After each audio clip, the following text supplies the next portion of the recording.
Back, everybody. So we're just going to wait for the lovely Abby Browne to join us back in the live. As soon as she jumps in, I'll send the requests through to her. But we've been having a remarkable segment today talking about our recovery. I've been learning so much. We've got so much more to talk about. I've got more questions to ask. Obviously, this is very good for me, especially in my early recovery, being 8 weeks clean. And I am so proud that I've been able to come this far. All right. Has been sent. I believe it did work. There we go. Welcome back. We've got fresh cups of coffee. Everybody who's here, welcome back and thank you for coming to join us again. Hello. So, question about the coffee actually. So this is one thing that I've had to do this for my own sobriety, but I have to be drinking decaf now because if I drink caffeine, I'm finding it to be my new addiction. I had to cut down because I went from 4 coffees to 12. I can thoroughly get that, and to be honest, I need to cut down as well because I can have 12 coffees a day, and I have to be very careful. I must have about 6, 7 a day, which is still really high. And I Yes. find myself, I'm not drinking water in between. Another addiction is the vape. But one See, step at I've a time. had to give that up too because that makes me really, really want to bong. Like if I smoke or if Yeah, I'm around people who vape, if I'm around cigarettes, I really want to go and have myself a bong. I want to yeah, smoke. I want to get yeah. high. Yeah. It's hard, isn't it? Because it's not just one addiction; it's all everything else that comes to you, and you'll find that you've got new addictions, and you Mhm. just need to. I think that the main addiction you need to concentrate on first, obviously, but as you go on, you need to just be careful You do. because Like the main addiction is replacing, like it's definitely getting on top of it. For you, it's alcohol. For me, it's any form of mind altering substance, which does yeah, include alcohol.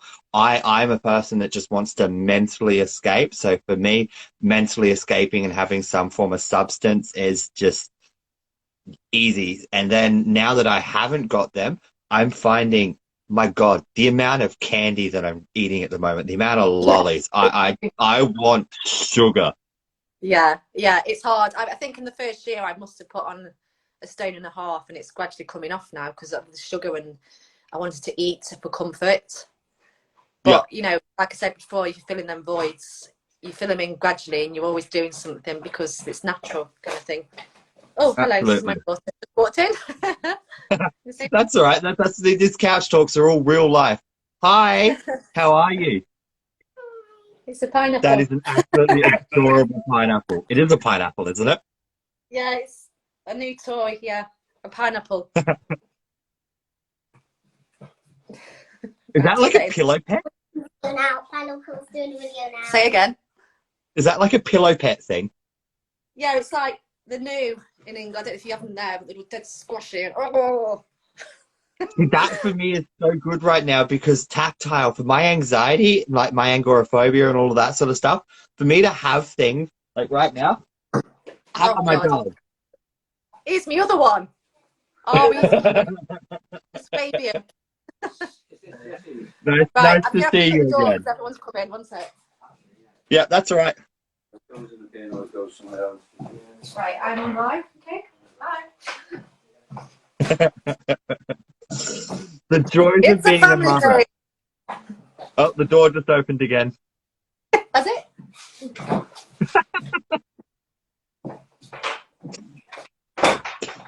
So that was actually another question that I was going to ask, but might as well ask now. But what's it like being a stay-at-home, work-home mum? It's very challenging. The good thing is you're always busy all the time. It's very rewarding, but yeah, it's challenging. Being a parent and being an alcoholic as well is hard because when you're in sobriety, you need to really focus on yourself and be selfish, like you said. But when you're looking after other human beings as well, you need to Yeah. concentrate on them. So it's that divide, How looking how after did yourself. you juggle that, if you don't mind me asking? Um, I struggled in the beginning because it was a new life for me, and the kids had to adapt to it. And I was more lenient when I was drinking. I would go out and buy them anything they wanted, and they were quite Mhm. spoiled. But you can't do that with children. You can't spoil them. They No, have to learn. no, And they have to definitely earn it. not. Yeah, they can have rewards, but they have to earn it. Mhm. So I think they liked me better when I was drinking. But you know, you have to think about them, and And you you've know, also got to think about yourself as well, because even though they liked you better when you were drinking, you were not a good person when you were drinking. You've already no, said that. exactly. Like, you were somebody else. They wouldn't have they didn't like me when I was in bed, you know, hungover in the morning, getting up late because they wanted to go out and things like that. Now I've got them into gymnastics, taekwondo, swimming. They're always doing something, you know. So in that way, that sense, they're in their element, basically. Yeah, Mhm. I'm not just And they're blindly obviously doing living a it. much better life too. Oh yeah, yeah, yeah. They're so much happier. I mean, my son Seth, that one didn't come in, but he's changed completely. He was hard work. He wasn't a happy child, you know, but he's changed completely. So being sober, you can help other people. Yeah. And that's incredible. Like, I have definitely found that, especially in my sobriety now, these these couch talks I actually planned to do quite literally a year ago, but because I was always on substances, they never happened. They quite Yeah. legitimately never happened. And So now now I've you been feel doing it good. consecutively for almost 8 weeks. Yeah, and it's helping you, isn't it, as well at the same time? It's filling in them voids. Absolutely. Yeah, Yep, it's a it's fantastic thing. filling that time. It's helping with my scheduling. It's helping so much. And not to mention, I'm learning so much from you tonight as well, because your story is my story. Like, Yeah, I'm going actually, I through know what you as you've well. been through. Yeah, and your story helps me. It doesn't matter how long you've been in recovery. It can be one day. Everyone helps each other in AA, don't they? It's a day at a time. Absolutely. And I actually do go to AA, like physical AA meetings, because here in Australia, like NA meetings, they're only in the city. And because I live rural, I don't have access to that. So I've got to do all my NA online, and that's where I get mine on Zoom. Do you participate in any of the online ones? We do. I think since COVID, when they all went online, some of them have been kept, and it's a lot easier for me because I have to get a sitter, you see. Because if Darren, Yeah, my husband, out, I have to get a sitter. So these online meetings for me are amazing. They really they help, are and they help absolutely people. incredible. There's a lot of single mums out there who can't get to meetings. You know, I couldn't get to meetings, and I drank on it. And yeah, what That's would there. you say to those single mums out there, actually? Like, what advice would you offer to those single mothers in recovery? I'd say, first of all, look up the local meetings because they're amazing on Zoom. You can go to any, all over the world, any meeting you want and get help, and you can get contacts and everything.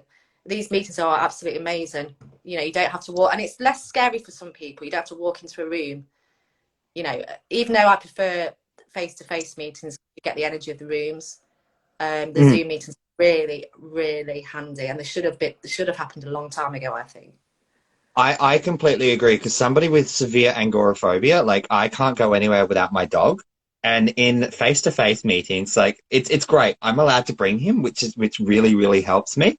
But Mm-hmm. I usually leave him in the car though, because I my very first meeting, I did bring him in because I was listening to a share, and I got very deeply triggered, and I actually started to, as you would know, being on the spectrum, I got, my tics started to come out. So I started to smack my leg, and I was getting very anxious, and I had to excuse myself and bring my dog in.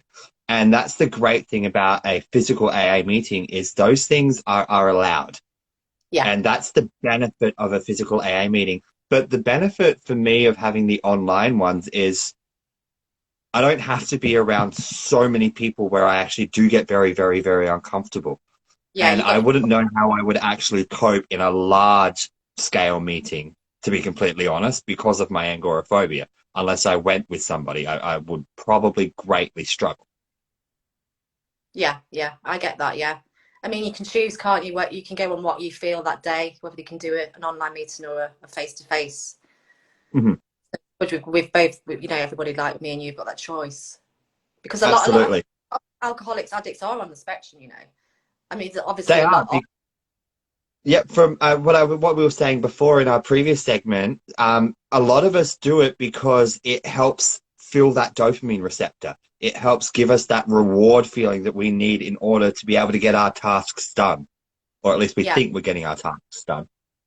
yeah, I get that. Yeah, yeah, yeah. They're so important, the meetings, and it's hard when you're a single parent because you've got, you know, your child to look after as well. But like I say, you know, you need to surround yourself with people who are in the same situation. There are a lot of single parents out there. Hmm. Just surround yourself, make new friends, make friends who are going to help you, not drink with you or Yeah, take you and I'm out. guessing through your, like, when you were drinking all the time, you were a single parent for most of that, weren't you? Yes, I was a single parent for about 15, no, 17 years.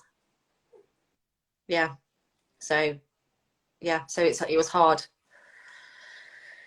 It was hard, but it can be done. You just It got to, absolutely can be done. yeah. And if there's anything that I have learned from the meetings, and you've probably learned this and heard this many a time as well, I feel like I'm the newbie preaching a lot of things, and I probably am, but I have not, like, I am in early full sobriety, but I have been in sobriety, as I said at the beginning of this live, going on for almost 9 years now, trying to get clean in and out. I'm a long story with a short full sobriety. Like I've never been sober except for now, which is very big for me. Yeah. But there's definitely something that I've learned is when you're in these rooms, when you're online or in person, you can finally take that mask off. And that probably would have been very refreshing for you, wouldn't it? Yes, yeah. Like I said, the first meeting I went to, I just felt like I fitted in. I could just relax, you know. More so than I was in a room with my family, which was so Yeah. strange to me. Um, Like, do you care to elaborate on that for people listening? yeah, my first meeting, I said in the first part of this, I walked in and I instantly felt like I was at home. Um, I struggled to fit in, well, maybe because of my autism, whatever, I don't know. And as soon as I walked into that room, heard people's stories, the talk, you know, the feeling of the room, I just felt like I fit in. I fitted into that room, and it was amazing. It was magic. It I was like felt like, coming home to like a family, like you were listening to people who actually wanted to listen and people who were there for you, not only for themselves, but for you as well. yeah, and they genuinely cared. They wanted to help. These strangers in this room they wanted to love me better. They wanted to help me, and Mm. I genuinely felt that from them because they'd been there in that situation, and I felt like I'd And known these people. yeah, and it's the hardest thing is to finally walk in that room. Like for me, it took 2 years of therapy to finally take that first step. And I have to appreciate my partner for this so much. I didn't meet him in AA. I met him online and he is in AA and he's the reason aside from my therapy, I was going to therapy and I was transitioning out of therapy, probably at the worst possible moment because I think I need to put myself back into therapy because of everything that I'm going through right now because of my sobriety and with what I've been through with obviously the situations surrounding early sobriety and everyone's early sobriety is always very turbulent. I definitely need to go back into therapy, I think. But You can get, I mean, he took AA is sort of therapy, isn't it? It's yeah, you go through it is a steps. form of therapy, but you need Yeah. therapy for therapy. Therapy for the therapy that gave you therapy in the first place. Yeah, quite a mouthful, but I think you understand where I'm coming from. Oh yeah, But yes, my partner, he took me to my first meeting and I haven't looked back. yeah. It's amazing, isn't it? Absolutely incredible. And going on to your story as well, like you're not meant to date people in your first year of sobriety, but because my sobriety's been going on for 9 years, I've been trying to get clean for so long. This is not new to me. Yeah, And for my partner, Diesel, stop trying to play ball. My partner, he actually runs a meeting and it's incredible because when we go to the meetings, we're not partners. We are there yeah, for ourselves first. And I think Yes. that's a very important lesson I've learned as well, because my recovery is all about me.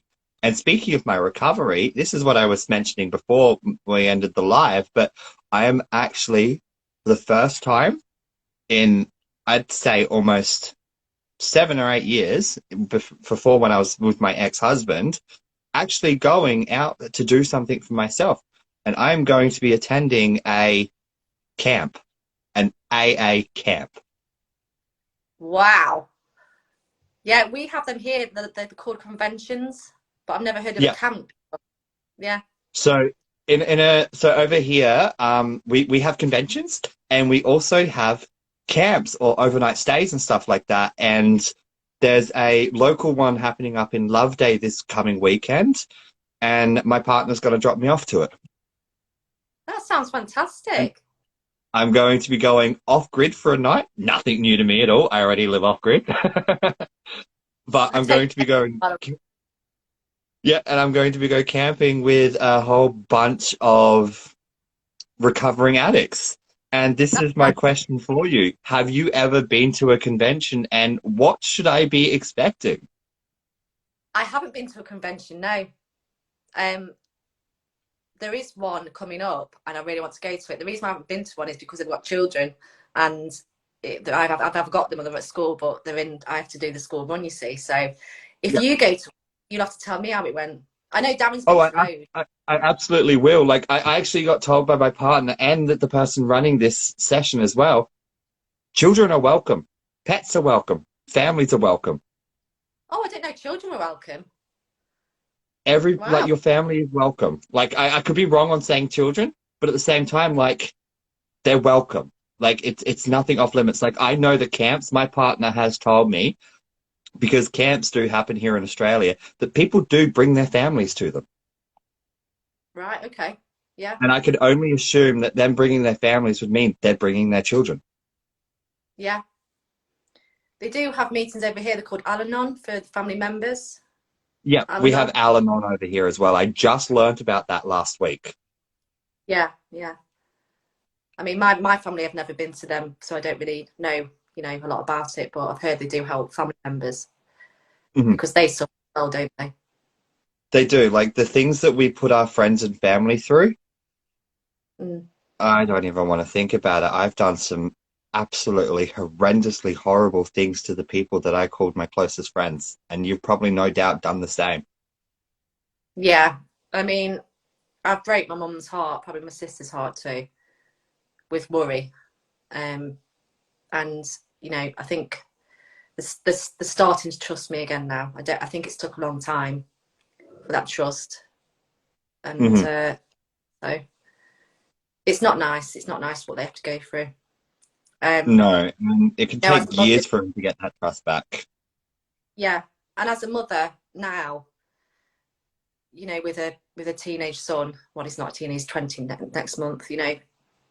It's heartbreaking. If it happened, I could feel if that happened to my child, it would break my heart. And yeah, it's not. Yeah, like, I don't have kids, but I could only imagine how that would feel. Like, I have so many friends. Like, at the moment, I've had to cut a few people off because obviously they're still using and I can't be around them. And that's hard enough. But to have a child or a loved one go through it as well, I'm glad I was the black sheep. Yeah. You just have to be a role model, don't you? Hopefully, myself being in recovery for 2.5 years, I don't think anyone thought I could do it, but I have, and I'm hoping that I can be a role model. I am so proud of you for getting to 2.5 years. And I hope for another 2.5. But as we say in the meetings, just for today. Just for today, I couldn't stop drinking every day. I had to have something. I didn't think I could not drink for a day. So that's why you say just for today, yeah. It's only absolutely. And if you can't do just for today, just for these 5 minutes, just for this hour, just for the next few hours. If you can get through the next 5 minutes to the next hour, you can just keep going. And then eventually, like this is what I've been learning, you'll get through the day. Yes. And then you'll get through the next day and the next day. And then it'll be 6 months and then it'll be a year. And you're like, I've been sober a year. Oh my Mm. God. I can't believe I've been sober for 2 months. Like I used to joke all the time that I didn't know when I was sober. I could not tell you the last time I actually was sober. Like 9 weeks ago, it was very, very common when people would be like, oh, do you ever not smoke? I'm like, to be honest, I couldn't tell you the last day I was sober. And I thought it was a joke. Yeah, I get that. I get that. And that is something that I now look back and I go, my God, I used to say that all the time. That's horrible. Yeah. Another thing that I wanted to say as well, that I mean, I've been to an AA meeting. There's been a woman there who only had 2 glasses of wine a day. Or was it every 2 days? But the difference between an alcoholic is she was looking forward to that 2 glasses of wine. That's all she could think about to make herself feel better, having them 2 glasses of wine. Now, if your thinking's like that, then there's a You're an problem. alcoholic. How much you drink, you can drink a glass or whatever. If you're self-medicating, that's all you can think about, Yep. then it's affecting your brain. Then that's an addict. Mm-hmm. That So it's not. I have to agree with you. That's definitely what I've been told in these meetings. If you're looking forward to it and it's your remedy and it's your cure and it's your mind-altering substance to make yourself better, you're an addict. Yeah. And there's a lot of people out there in denial. Once you accept it, you can get better. You can start. Once you're awake and you've let go and you've admitted it. Step 1. And that's the first and the hardest step is the admittance Yeah. to yourself and the admittance to the problem. It's not just Yeah. admitting it to yourself. You have to admit to the problem as well. Yeah.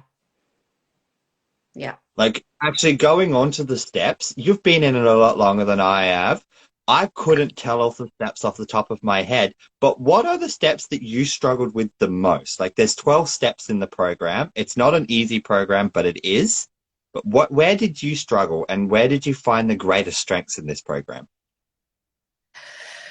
I think it was step 5 where you have to sit down with your sponsor and you have to write down everything that's happened in your life. It's very much like counselling in a way, but you have to sort of open up and get it all out to another person in order to let it go. Yeah, I'm not looking forward to that step at all. I think that's a really important step, because once you've done it, you feel like it's been lifted off you, and they don't judge you because they've probably done worse. But it's that letting go. When you see it written down as well, it's like that thing, Yeah. you know, what's right in front of you, something you've written, right, you're looking at it. You can And you're able to actually reflect on it as well, like, and you see it for what it is. And then, am I right in saying, so when you were going through this step, I'm just thinking of my psychology training back when I was doing youth work, but you were able to see it, so you're able to actually understand how it was impacting you? Yeah, there's that as well. And also, you have to sort of look at your part in it, because we can put a lot of blame onto other people. You know, this has been happened to me. This is what happened to me. But what was your part in it? And once you see And a your lot part of the time, you were the one that caused it, weren't you? Yes, yeah, because you can't see that when you're drinking, and you have to sort of delve a bit deeper. You know, why did that happen, really? You know. Mm-hmm. Things That's definitely something I learned over my last 9 years of trying to get sober. There were so many situations where I'd sit there and go, why the fuck did I do that? Yeah. And you know, some horrible things happen to some people, and there's no, you know, it wasn't their fault. Nothing about that was their fault. But there's some things that are partly your fault, and you have to accept that in order to move on. It's a very important step. It is. And what other steps were very Step 5? important for you since? Step 5 or step 4? I probably got the wrong step there. I think the most That's right, important there's step. 12 steps. Yeah, well, I've got it on my wall in the bedroom. The most important step, though, I think, is admittance. Is step 1, admitting to yourself and your high power that you have got a problem. Because if you can't do that, you're not going to get better. You can't go through the rest of the steps. Faking it, what's the point? Just be honest. I Just be honest. love that you have it printed on your wall. I think that is a brilliant idea, and I might have to do that myself. Yeah, I've got it on my wall, and I still forget what steps they are. But yeah, it's Darren's actually. I framed it and put it up for him. Yeah, Darren knows I the think steps. that is a wonderful idea. My partner, he definitely knows the steps off by heart. I would be surprised if he did not. I'm naughty, Abby. You're only 2.5 years into sobriety. I'm only 8 weeks, and I can only tell you what step 1 is because I'm just moving past step 1. Yeah. I mean, I have done all the steps a long time ago, but they were quite rushed. So again, you have to find the right sponsor. You have to do it your way, like go for them. And even though you've done all the steps, correct me if I'm wrong, you're constantly always doing the steps, and you don't always do them in order either. No, yeah. You're going through the steps in your life and your recovery, not in order. Whatever. Every day is a different step. The one step that I know that I resonate with a lot is step 9. Apologize to people unless it harms yourself. I haven't said it correctly, but apologize to all those that you have harmed unless to do so would bring on harm upon yourself. Yeah. That is a step I've definitely been practicing and definitely been trying to step towards. Like, I feel like I've definitely jumped a lot of steps, but at the same time, my sobriety story is not a new one. I've been trying to get sober for a very long time. It's just now I finally am clean and I feel great. Physically, I'm in a lot of pain. I'm always in a lot of pain. And that was a big reason to why I used to medicate, because I have a lot of physical ailments and I have a really bad skeletal structure. Like my body just hates me. So that was a big reason why I used a lot of substances, because alcohol doesn't alleviate pain. Drugs do. Yeah. I think alcohol does numb you to a certain extent. I mean, I was always knocking myself and, falling over steps, breaking my toe and breaking my rib. But the drugs do numb everything, don't they? But yeah. you don't feel the bumps and the cuts and the grazes when you're drinking. Let's put it that way. Until you wake up the next day and then you go, ow, what did I do? For that. Bruises in places you didn't think existed. I also think that's very much a thing being on the spectrum as well. Like, being on the spectrum, we are constantly walking into things because we are so not aware of our surroundings. Yeah. My elbows on doors are the worst. It's like I realize that things are there. I just walk into things, It's weird. But and you move something and you forget you've moved it, and then you just do the whole barrel roll and you go, shit, I literally just fell over that. I fall over my own feet. I'm telling you. So going on to the spectrum-based questions now, obviously you were diagnosed later in life with being on the spectrum. How did you feel about that? How did that make you feel, and how did you go about it? I was diagnosed at 40. I had no idea all my life until I was about 40. And I was reading something online, and it was just me. I was like, well, yeah, that's me. Maybe I should get diagnosed, about the issues and just loads of different things, masking and pretend, feel like you have to pretend to be somebody and not yourself, putting a mask on. I was doing that all the time. Didn't feel like I fitted in anywhere. So I got diagnosed at 40. So to some people, it can affect you in 2 ways. You can either go, right, I'm autistic, that's it now. I'm not doing anything to help myself. That's the reason why I'm like this. I'm going to stay like this. Or you can take get really angry at yourself, and like a lot of people get very angry being diagnosed. Were you one of those people that got angry at first? No, it was a relief. It was like a weight off my shoulders. I could forgive myself for the Yeah. things that I couldn't do like normal people, because that was just the way I am. I took it as a new start to life, that I could just take that weight off my shoulders, that I'm not good enough as that person. I can't stand up and do a presentation or anything like that. My mind will just go blank. There's too much going on. There's too much people. Lights are funny. The carpet's making me go dizzy, kind of thing. I could forgive myself. On the other hand, I've got a family member who was diagnosed at the same time, and he has just got worse and worse and worse. And I don't think he should have been diagnosed, to be honest. Yeah. It's, So another question with the diagnosis then. So if that's how you felt through your diagnosis and stuff like that, obviously if you've got it and it's highly genetic and stuff like that. So this is the reason why I'm asking this question is my friend who's just asked, she wanted to know, like, if you've got it, it's highly genetic. Would you recommend other people who have a family history of it, who have children who have it, to go and seek a diagnosis themselves? I would, yeah. A lot of parents are now coming out of the woodwork, especially mums, because mums mask and they can get away with it. With men, or like my brother, it's more noticeable. But with women, It's very in your face. Yeah, women want to fit in, and they'll do their damn hardest to fit in. So they'll mask. And a lot of more women now coming out of the woodwork, they're understanding it. They're seeing it in the children. They're thinking, where have they got that from? Actually, they read about autism, and they're like, well, actually, that's me as well. So they're now getting diagnosed. And there's so many women I know now who are getting diagnosed later on in life, and it's helped them. Really. I know a few people myself that have been like diagnosed later. Like a very good friend of mine, Judith, she was recently diagnosed with it, and she's around the same age as myself, nearly 30, and it's been a complete eye-opener for her. For me, I was diagnosed at like 4 years old. I was very, very young. I was part of a lot of the first children in Australia getting diagnosed. I literally had all of the things stuck to me so that they could read my brain. I was like a lab rat.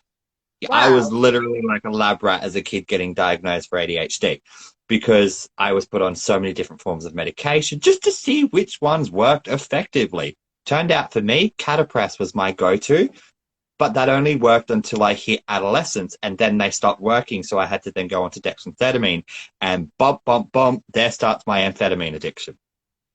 Oh, it's horrible, isn't it? Because my son's got ADHD and he had to go on medication. And he was totally zoned out. He lost so much weight. He looked ill, so we had to take him off it. So he had to go 4 different medications as well. And that to a young person, to go putting that in someone's body, It can it's be hard. hard. And because I was put on so many different experimental medication as a kid, I have a lot of nervous disorders. My heart actually is one of the side effects. I have a dicky heart because of the amount of medication I was put on as a child. I had a heart attack when I was 17 years old Oh my because my God. heart can't handle a lot of stress. I have a left ventricular hypertrophy. So because of the medication that I was put on and the fact that I had such a strong amphetamine addiction, which is one of the big reasons I had to try and get myself sober, was for my health, is I was causing my heart to literally fail with my addiction. And to this day, every now and then, especially when I get really, really stressed, I can get slight chest pains. And that's the problem with addictions, as you would know, being a recovering alcoholic.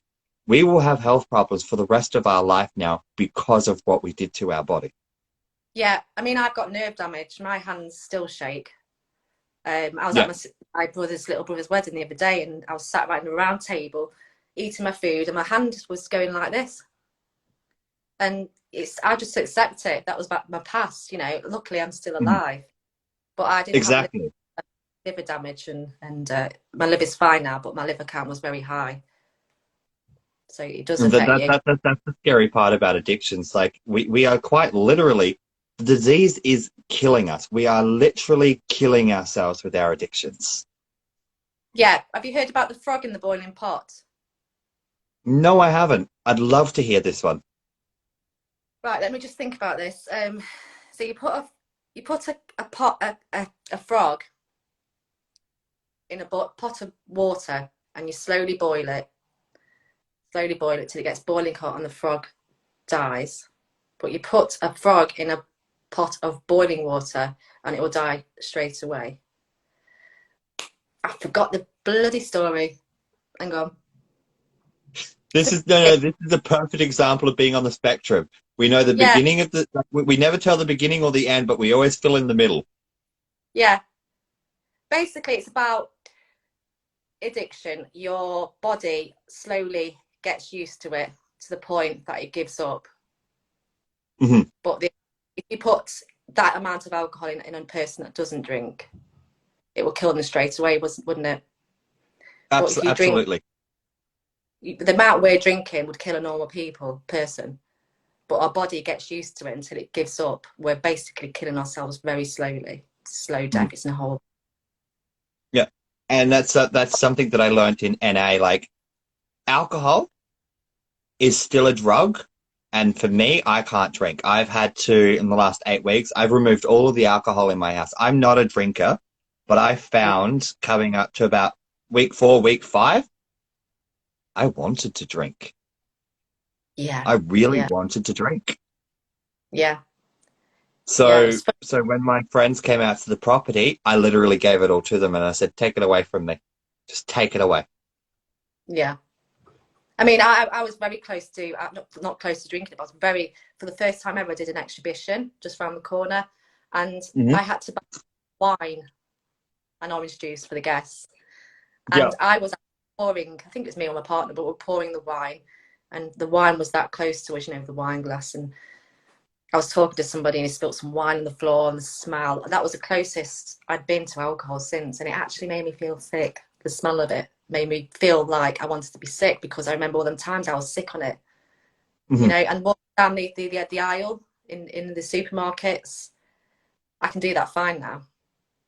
It makes me feel sick.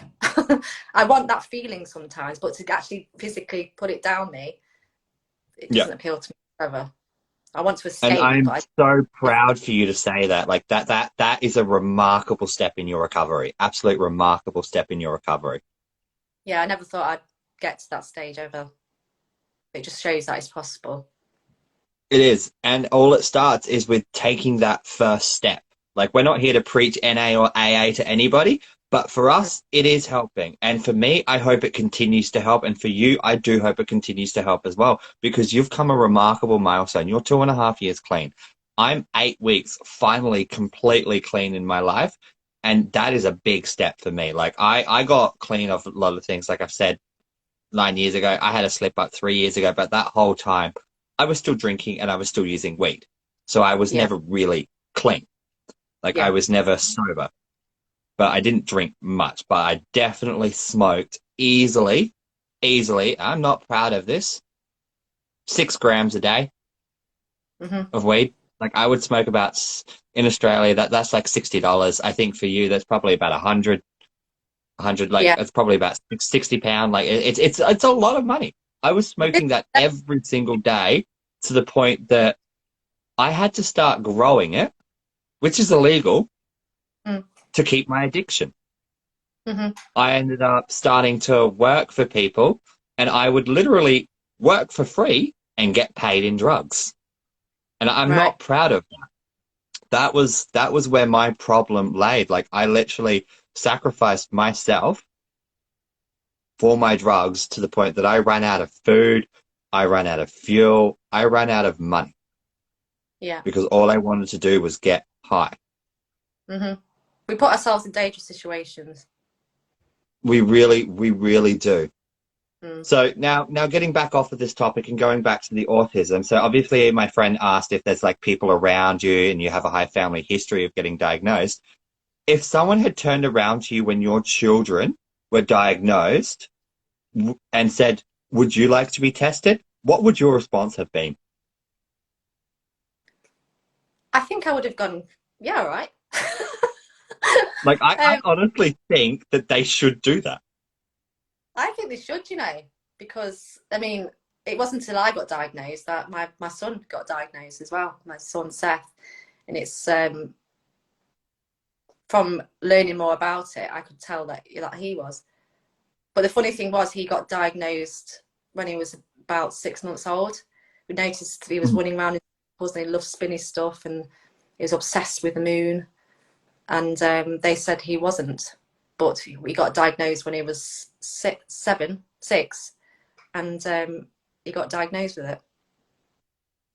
So, you know. Like I reckon, like clinically, if children have it, because children often get diagnosed well before their parents, they should quite literally turn around and be like, "Would you just like to be complementarily tested?"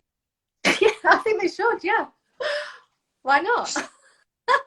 Like, it would probably save so many people so much stress and drama. Yeah, I mean, it takes ages to get diagnosed here. It's 3 years. My friend was just saying right here, they charge half an arm and a leg just for one diagnosis. For here to get a private diagnosis is about $15,000, like $1,500. Yeah. Just for an assessment. It would be about $2,000. Wow. And if it's anything like Australia, because I know that the British healthcare system, absolute beautiful healthcare system, but at the same time, it has a lot of problems as well because we are lucky enough to get free healthcare, but they do not take ADHD, autism, and Asperger's seriously. No, there's so many disabilities out there. If it's not visibly shown, if it's not visible, like you can't walk or something, I think it's sort of pushed to the side a bit more. That's very much like I have been told in Australia so many times. I have to get a re-diagnosis. I was diagnosed as a child, but in Australia, it's believed you grow out of it. Really?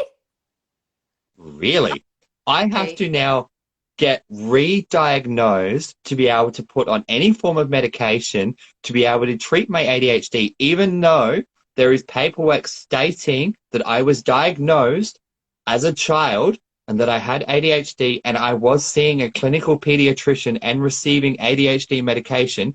But because I am now older and I am very capable at controlling my ADHD, which isn't a complete and utter lie, I function in chaos. Yeah. I have to get a re-diagnosis in order to get any form of treatment.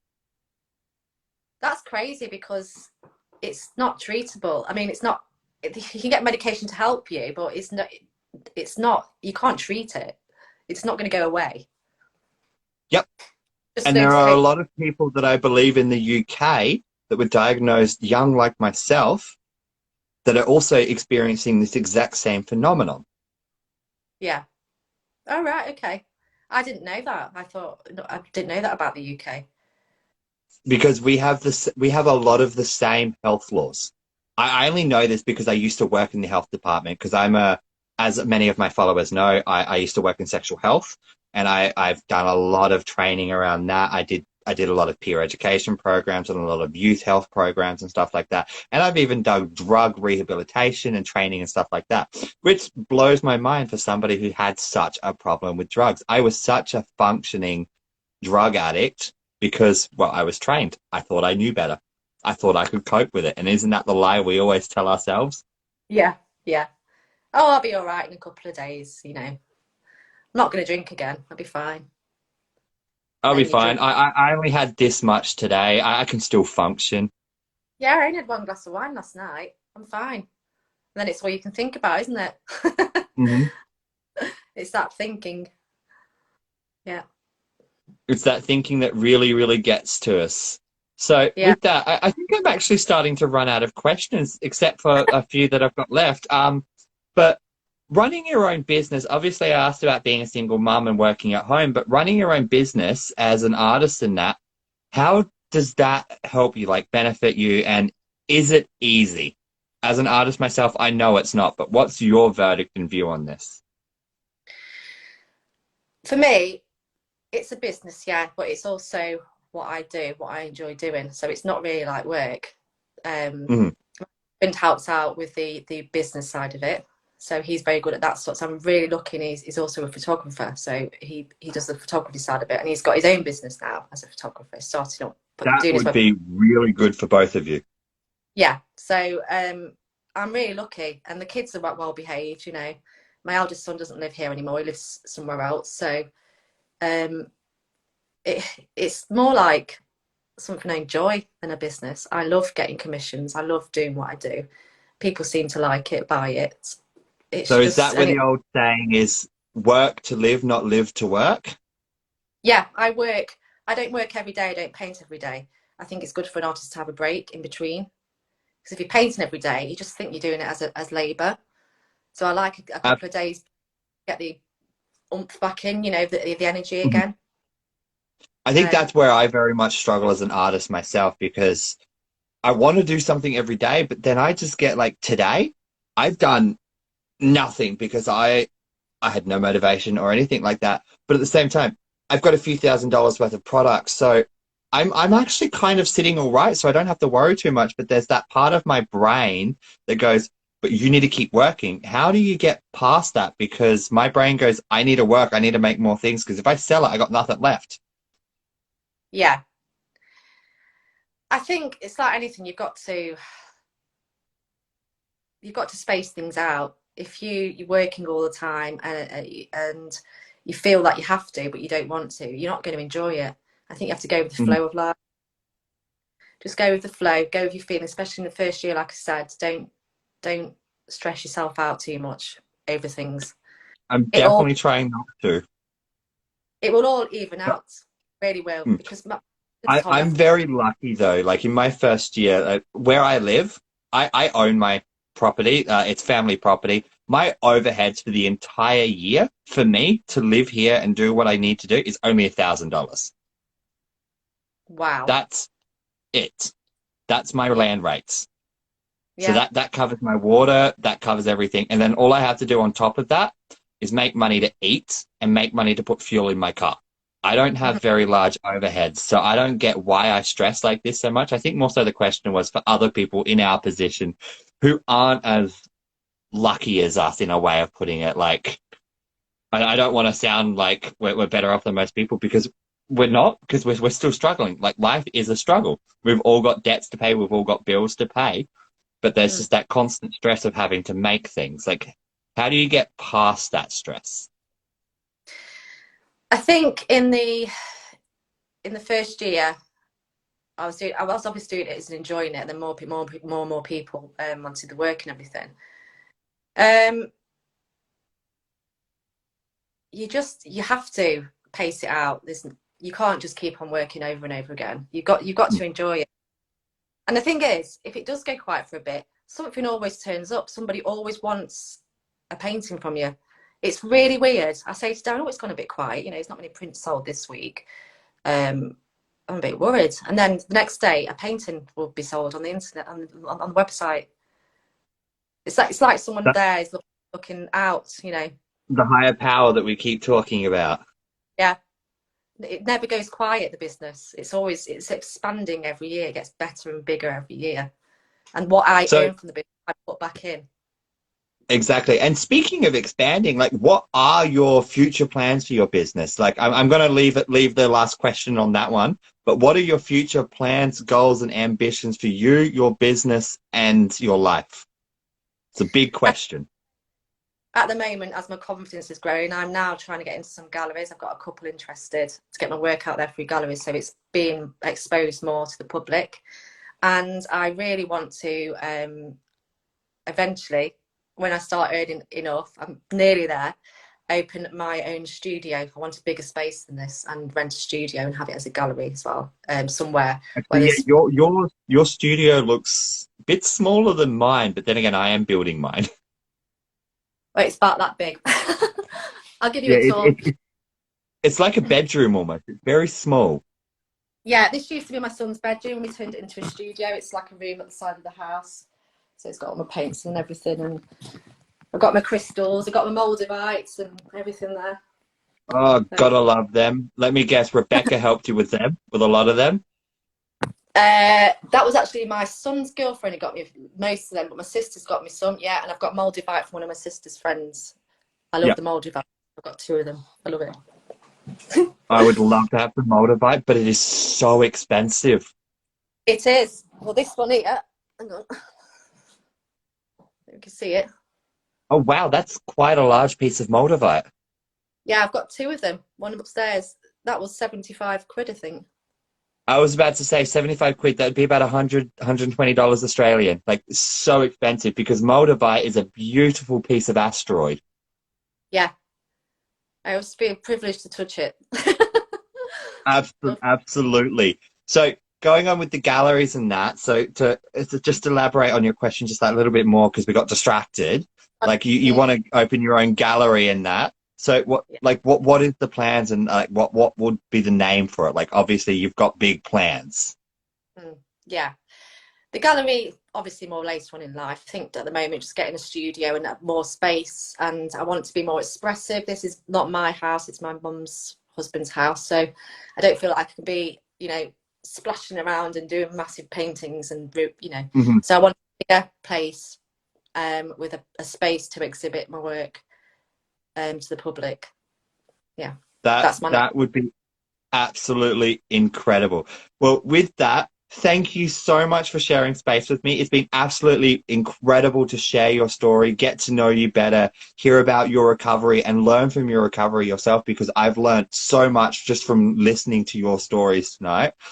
And I can't wait to do this again. And if you ever want to go live with me again, I am happy to clock you in. I am unfortunately booked out for these for the next month still. Like I didn't believe how popular these couch talks would be, but it's just incredible. Just a space for everybody to share life. Yeah. Thanks ever so much for having me on. I've really enjoyed it. Really enjoyed it. It's gone really quick, hasn't it? It has. Like we've gone for almost 2 hours. I know. I feel like I've been I told you this would happen. No, I do feel a connection with you. There's something, when my sister introduced me to you, I think, and the reading that you did for my son, he's got a connection with you as well. He's always thinking about what you said to me. I'm so glad that went well. And I'm hoping everything went well and according to what the cards said, because the cards are incredible. They do not lie. And if you ever want to reach out for a reading, please just feel free to. I've actually advertised them on my page and all of that as well. Yeah, I want one from another reading for my son now. I'll contact you afterwards as well. Yeah, definitely. Absolutely. Sounds good. So with that, I'm going to leave space for you to ask me one last question if you like. Otherwise, I'm going to jump offline. I think, you know what? I think it's all been covered. I think it has. I think we've touched a lot of bases tonight. So it's been remarkable sharing space. You have yourself a lovely afternoon over in England. I'm going to start winding myself down and getting ready for bed because it's 10:30. I'm going to give my partner a quick call before he goes to work because he starts at 11:30 tonight. And I look forward to contacting you and organising another reading. That's fantastic. I'll look forward to that. Really would. Thanks for having me. Very welcome. You have yourself a blessed evening. And ciao for now, everybody. Bye-bye, everybody. Bye.